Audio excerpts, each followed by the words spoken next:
आपको कंसिस्टेंसी के साथ काम करना होगा। अगर आप अभी भी शॉर्ट नोट्स नहीं बना रहे हैं, मॉक टेस्ट नहीं दे रहे हैं, रिवीजन नहीं कर रहे हैं तो बहुत बड़ी गलती कर रहे हैं, लास्ट में कुछ नहीं हो पाएगा। इनऑर्गेनिक का पूरा रिवीजन करिए, फिजिकल केमिस्ट्री का रिवीजन करिए, ठीक है। फिर फुल फिजिकल केमिस्ट्री यहाँ पे बोला गया पूरा 72 डेज में, ठीक है। यहाँ पे 72 डेज में खत्म हो रहा है तो कोई बात नहीं, बायोलॉजी का थोड़ा सा सिलेबस ज्यादा भी है। 2 मंथ में आपका फिजिक्स अगर आप लगातार पढ़ रहे हैं, ठीक है। Hello everyone, welcome to my academy channel. I hope आपकी स्टडी बहुत अच्छी चल रही होगी। अगर आपने अभी स्टार्ट नहीं किया तो फिर भी आप 90 डे का चैलेंज लेके देखिए, स्टार्ट करिए। ये ऐसे नहीं हो जाएगा 19 डेज में, ठीक है। आपको कंसिस्टेंसी के साथ काम करना होगा। अगर आप अभी भी शॉर्ट नोट्स नहीं बना रहे हैं, मॉक टेस्ट नहीं दे रहे हैं, रिवीजन नहीं कर रहे हैं तो बहुत बड़ी गलती कर रहे हैं, लास्ट में कुछ नहीं हो पाएगा। स्टार्टिंग से ही स्टार्ट कर दीजिए रिवीजन करना डेली, ठीक है।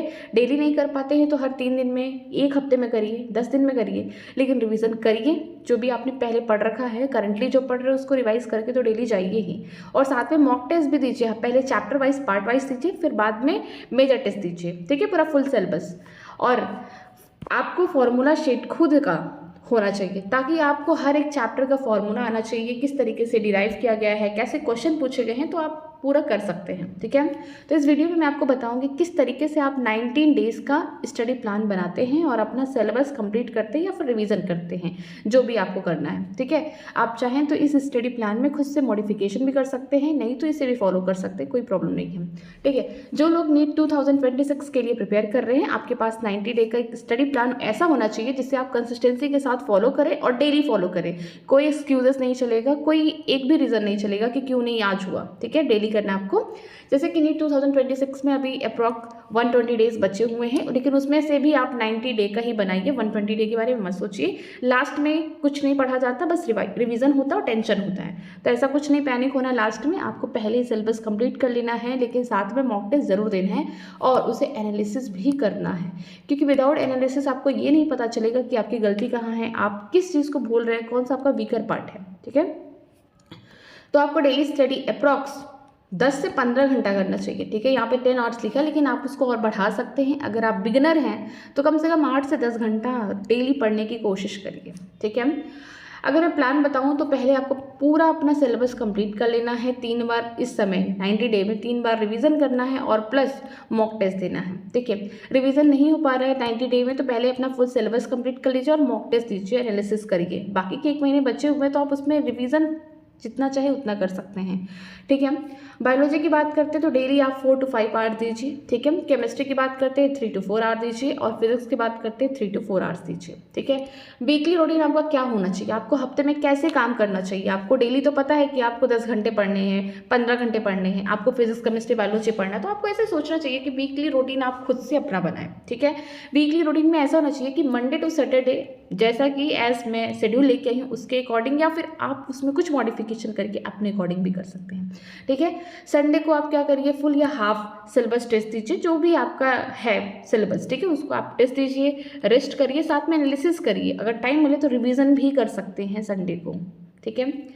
और हर 5th और 10th वीक में, ठीक है, हर 5वें और 10वें वीक में आपको अपना जितना भी प्रीवियस आपने पढ़ रखा उसको रिवीजन करिए, क्योंकि आपके पास डेली तो टाइम नहीं है कि आप पुराना रिवीजन करते रहेंगे। आप 1 हफ्ते में करिए, 5वें हफ्ते में करिए, या 2nd, 3rd, 4th जो भी आपको वीक मिलता है आप उसमें करिए, ठीक है। तो ये आपके ऊपर है कि आप कब रिवीजन करेंगे, बट हाँ रिवीजन ज़रूर करना है। फिर बात करते हैं की स्ट्रेटजी की, कौन कौन से ऐसे स्ट्रेटजी है जिससे आप फॉलो कर सकते हैं। जैसे कि रिवीजन के लिए बायोलॉजी चैप्टर को 3 बार रिवाइज करना है आपको। पहले आपको पढ़ लेना है, ठीक है, आपको PYQ लगा लेना है, आपको सब चीज़ें कर लेनी है, समरी पढ़ लेना है, साइंटिस्ट डाटा सब कुछ पढ़ लेना है। इसके बाद आपको हर 10 दिन में या हर 7 दिन में, 8 दिन में, जब भी आपको टाइम लगता है आप उस चीज़ को रिवाइज करें, ठीक है। फिर आपको क्या करना है, जो भी आप MCQ आपसे गलत हो रहे हैं टेस्ट में या प्रैक्टिस में या कहीं भी आप जहाँ पे क्वेश्चन सॉल्व कर रहे हैं, आपको लगता है कि MCQ गलत हो रहे हैं, तो आप एक एरर बुक बनाइए और उसमें अपनी गलतियों को लिखिए। जब भी आप अपना स्टडी करें तो आप अपनी गलती को एक बार ज़रूर देखिए कि कहाँ से, किस चैप्टर से, किस टॉपिक से गलती है, ताकि आप उसे सुधार सकें, ठीक है।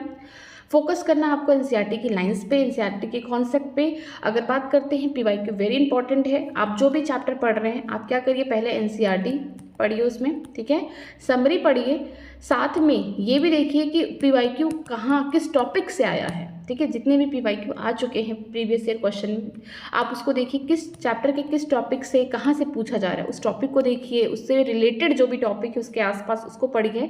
और साथ में ये भी देखिए कि जो भी इंपॉर्टेंट क्वेश्चंस हैं, ठीक है, NCERT के भी क्वेश्चन आते हैं नीट में, तो आप उसको भी करिए। इंडेक्स के क्वेश्चन हो गए, एग्जाम्पलर के क्वेश्चन हो गए, NCERT एग्जाम्पलर एक्सरसाइज के क्वेश्चन हो गए, तो इनको भी आप करिए, ठीक है। आगे देखते हैं कि आपको ऐसा नहीं है कि कोई भी आपका वीक चैप्टर है, आपको डर लग रहा है उस चैप्टर से, तो आप ऐसा नहीं करना कि स्किप कर दे, बिल्कुल स्किप नहीं करना है। थोड़ा थोड़ा करके उसको पढ़ना है। मान लीजिए कोई चैप्टर बहुत ज़्यादा आपको टफ लगता है, सपोज करिए आपको वेव चैप्टर बहुत टफ लगता है फिजिक्स का, तो आपको क्या करना है, अगर उसमें 10 लेक्चर है सपोज करिए, तो आपको क्या करना है, एक एक लेक्चर डेली करना है, ठीक है, ताकि आप उसको 10 दिन में थोड़ा थोड़ा करके आप पूरी तरीके से उस चैप्टर को समझ लें। और जब समझ लेंगे तो वो चैप्टर आपके लिए बहुत धीरे धीरे क्या होगा, ईजी हो जाएगा। तो ऐसा नहीं करना कि कोई भी चैप्टर आपका वीक है या फिर आपको नहीं आता है, बिल्कुल आप उसको अवॉइड कर रहे हैं अपने लाइफ से, तो ये नहीं करना है, क्योंकि नीट में हर चैप्टर से क्वेश्चन पूछे जाते हैं। ये अलग बात है कि किस चैप्टर को ज़्यादा वेटेज दिया जाता है, किसको कम, लेकिन क्वेश्चन हर एक चैप्टर से पूछे जाते हैं और हर एक क्वेश्चन पे 4 नंबर मिलते हैं। तो अपना ये 4 नंबर तो बिल्कुल ना गंवाएं, ठीक है। फिर मैं आपके साथ शेयर करूँगी किस तरीके से आप क्लास 11 को 30 दिनों में कंप्लीट करेंगे। देखिए ये सब कहना तो मेरे लिए बहुत इजी है, बट जो करेगा उसके लिए तो टफ है, रियली बहुत टफ है, क्योंकि 30 दिन में आपके पास इतने सारे चैप्टर हैं फिजिक्स केमिस्ट्री बायोलॉजी, वो कैसे होगा। ऐसा तो है नहीं कि आप स्टार्टिंग से पढ़ रहे हैं, बहुत सारे चैप्टर्स आपने पढ़ रखे होंगे, बहुत कुछ आपको आ रहा होगा जिसमें टाइम कम लगेगा, और जो नहीं आ रहा होगा उसमें टाइम ज़्यादा लगेगा। तो उसमें ज़्यादा टाइम आपको देना है, जिस चीज़ को आपको एकदम समझ में नहीं आ रहा है, जिसमें आपको पूरी पकड़ बनानी है, तो उसको पूरा अपना टाइम देना है 100%। और हाँ, सीखते रहना है, फिर डे बाई डे आप उसको रिवीजन करेंगे ना, तो वो चीज़ आपको ज़रूर समझ में आएगी और ईजी भी लगेगा। तो आपको क्या करना है, 1 डे 2 डे, मतलब मैं डे के अकॉर्डिंग लेके आई हूँ। यहाँ पे सब्जेक्ट्स हैं, यहाँ पे डेज हैं, यहाँ पे कोई डेट वेट नहीं है, ठीक है। ऐसा नहीं हो सकता कि आप, क्या पता आपका फीवर हो गया, बीमार हो गए 2 दिन तक, तो आप कुछ नहीं पढ़ें, तो आप उसमें रिवीजन कर सकते हैं या फिर रेस्ट ही करिए, ठीक है। तो ऐसा नहीं करना है, लेकिन हाँ डे वाइज आपको मैं यहाँ पे सिलेबस लेके आई हूँ किस तरीके से करना है। जैसे एक एक चैप्टर, सिर्फ one chapter physics chemistry biology, one chapter आपको 2 दिन में करने हैं। वन चैप्टर 1 और 2 डे में क्या करना है, आपको फिजिक्स केमिस्ट्री के पहले चैप्टर, जैसे यूनिट एंड मेजरमेंट चैप्टर हो गया, मोल कॉन्सेप्ट का चैप्टर हो गया, लिविंग वर्ड का हो गया, फिर 3, 4, मतलब हर 2 दिन में आपको 3 चैप्टर करने, मतलब तीनों सब्जेक्ट के एक चैप्टर करने, इसी तरीके से आपको पूरा करना है। तब जाके आपका जो पूरा बोल सकती हूँ मैं, यहाँ पे जो फिजिक्स है क्लास 11 की 24 दिन में या 25 दिन में ख़त्म हो जाएगा, ठीक है। अगर बात करते हैं हम लोग केमिस्ट्री की, तो केमिस्ट्री तो 17-18 दिन में ही ख़त्म हो जाएगी। अगर बात करते हैं बायोलॉजी की, तो बायोलॉजी ख़त्म हो रहा है, 38 चैप्टर हैं, तो 38 डेज में ख़त्म हो रहा है, ठीक है। 38 नहीं, 32 या 31 है। तो ये क्योंकि आपके पास 2 दिन है, तो आप क्या पता हाफ चैप्टर आज पढ़ रहे तो हाफ चैप्टर कल पढ़ लेंगे, हाफ चैप्टर आज, कुछ चैप्टर जैसे बड़े होंगे, जैसे करंट इलेक्ट्रिसिटी हो गया, कोऑर्डिनेशन कंपाउंड हो गया, इसमें आपको 2 दिन से ज़्यादा टाइम लगेंगे। तो ऐसा नहीं सोचना है कि 2 दिन का ही सेट हुआ है टारगेट, 2 दिन में नहीं हुआ तो छोड़ दूंगा, नहीं, उसको आगे तक करके जाना है। कुछ चैप्टर बहुत छोटे होंगे जिसमें आपको बिल्कुल ही टाइम नहीं लगेगा, जैसे ये सारे चैप्टर जो होते हैं बहुत छोटे होते हैं, ठीक है, जो भी मैग्नेटिक वाले पार्ट है, तो उसमें आपको ज़्यादा टाइम लेने की ज़रूरत नहीं है। हाँ, लेकिन अगर आपने कभी नहीं पढ़ा है तो आपको हर एक चैप्टर को ज़्यादा ही टाइम देना पड़ेगा, ठीक है। फिर क्लास 12 की बात करते हैं, तो ये भी स्टार्ट हो चुका है फिजिक्स का इस तरीके से पूरा, और ख़त्म हो रहा है कब आपका फिजिक्स, ये हो रहा है ख़त्म यहाँ पे, ठीक है। ये ख़त्म हो रहा है 59 या 60 डे पे ख़त्म हो रहा है, 2 महीने में ख़त्म हो जा रहे हैं। 2 मंथ में आपका फिजिक्स अगर आप लगातार पढ़ रहे हैं, ठीक है, एक चैप्टर को 2 दिन में ख़त्म करने का अगर टारगेट है आपका, फिजिक्स का ही बात कर रहे हैं क्योंकि 30 चैप्टर है अप्रॉक्स, 29 या 30 चैप्टर्स हैं, तो अगर आप एक चैप्टर को 2 दिन में ख़त्म कर रहे हैं फिजिक्स का, तो भी आपका 60 डे में हो जाएगा। बट हाँ, डेली करना है, कंसिस्टेंसी के साथ करना है। ये भी मैंने बताया सिलेबस कंप्लीट करना, क्योंकि टाइम बहुत कम है। सिलेबस अगर आपका टाइम से कंप्लीट नहीं हुआ तो फिर आप रिवीजन कभी नहीं कर पाएंगे। पहले सिलेबस कंप्लीट करिए, फिर आप उस चीज़ को रिवाइज करिए, PYQ लगाइए, और फिर देन अनदर बुक पे आप मूव ऑन करिए, ठीक है। PYQ लगाना इसलिए इंपॉर्टेंट है क्योंकि आपको पता चलेगा कि आपको कहाँ पे ज़्यादा ध्यान देना है, कहाँ पे आपको क्वेश्चन बिल्कुल नहीं आ रहे, कहाँ से एग्जामिनर बार बार पूछ रहा है, क्या उसका माइंडसेट है, किस तरीके से क्वेश्चन को फ्रेम कर रहा है, क्या पैटर्न है, कम से कम इतना तो पता रहना चाहिए, ठीक है। तो आपका 60 डे में, 60 दिन में आपका ख़त्म हो रहा है पूरा फिजिक्स क्लास 11 एंड 12 का।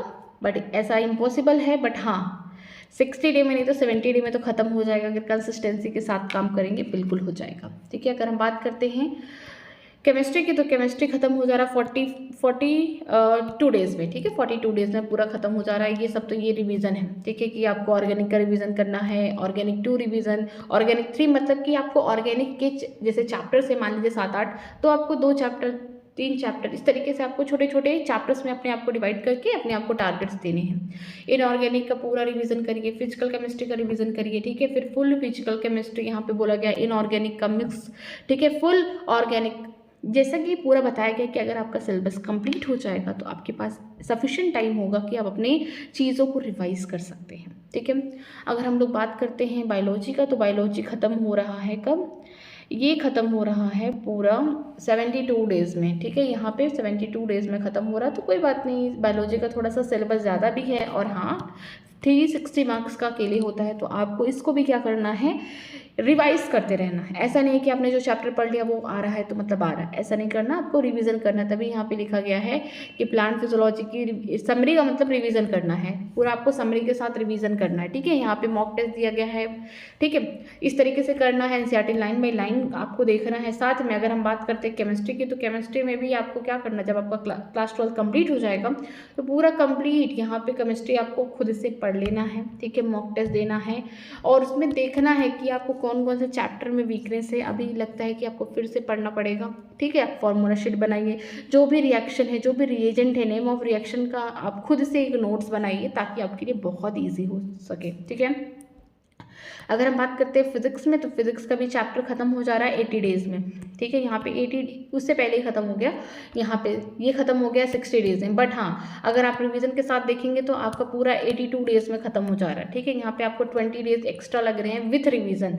यहाँ पे न्यूमेरिकल सॉल्व करना या रिवीजन करना तो आप इसको कर सकते हैं। फिर लास्ट आपको हर एक चैप्टर का मॉक टेस्ट देना चाहिए, डेली देना चाहिए, ताकि आपको एनालिसिस हो सके कि कहाँ पे आपकी गलतियाँ हैं। हाँ, फॉर्मूला शीट या नोट्स आपको खुद बनाना पड़ेगा, चाहे फिजिक्स हो चाहे केमिस्ट्री हो, आपको खुद बनाइए और जितना अच्छा बना सकते हैं, जितना आपको पूरा क्लियरिटी हो उतना अच्छा बनाइए, ताकि लास्टली आपके पास कितना कम टाइम होगा कि आप नोट्स को नहीं पलटेंगे, आप अपने फॉर्मूला नोट्स को ही रिवाइज करेंगे, ठीक है।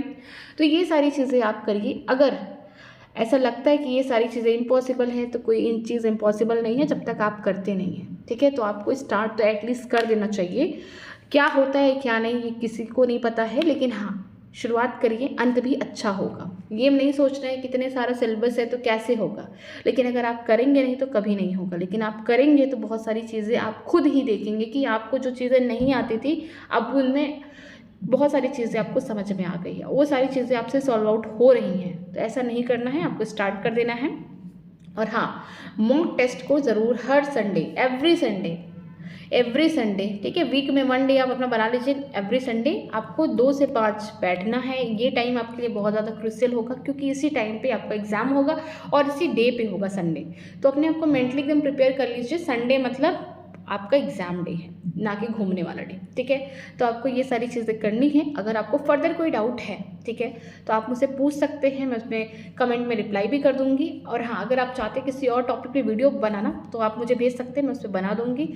मैं इसी चैनल पे, न्यू अकेडमी चैनल पे ही क्लास 11 का पूरा biology NCERT line by line पढ़ा चुकी हूँ। साथ में क्लास 12 भी अब स्टार्ट कर चुकी हूँ, उसके भी 1 यूनिट कंप्लीट हो चुके हैं, रिप्रोडक्शन यूनिट। अगर आपको कोई भी डाउट रहता है सब्जेक्ट रिलेटेड या फिर किसी भी टाइप का आपको डाउट है तो आप मुझसे कमेंट सेक्शन में ज़रूर पूछ सकते हैं, मैं रिप्लाई करूँगी।